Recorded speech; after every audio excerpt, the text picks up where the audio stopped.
عقیدہ نکالنے کا ایک طریقہ تو میں نے آپ سے عرض کر دیا. جب کوئی شخص ہمیں گالی دے تو ہم دل میں سوچ لیں کہ شاید مجھے اندازہ نہیں ہوا کہ میں نے اس کا کوئی قصور کیا ہے، کوئی غلطی کی ہے. آرام سے اس کے آدمی ہنستا ہوا کہہ دیتا ہے کہ بھائی معاف کیجیے گا، اگر میری ذات سے آپ کو دکھ پہنچا، تکلیف پہنچی تو میں معافی چاہتا ہوں. یہی سنت ہے.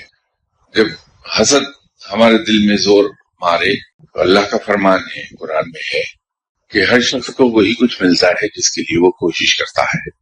تو اس شخص نے اسی کے لیے کوشش کی ہے اور اللہ تعالیٰ نے اس کی محنت اور کوشش کا صلہ اسے عطا فرمایا ہے. اور غیبت سے جان چھڑانے کا آسان طریقہ ہے کہ اگر ہم یہ کر لیں کہ جب کسی شخص کی غیبت کرنے کو ہمارا جی چاہے تو اس شخص کی خوبیوں کو بیان کرنا شروع کر دیں.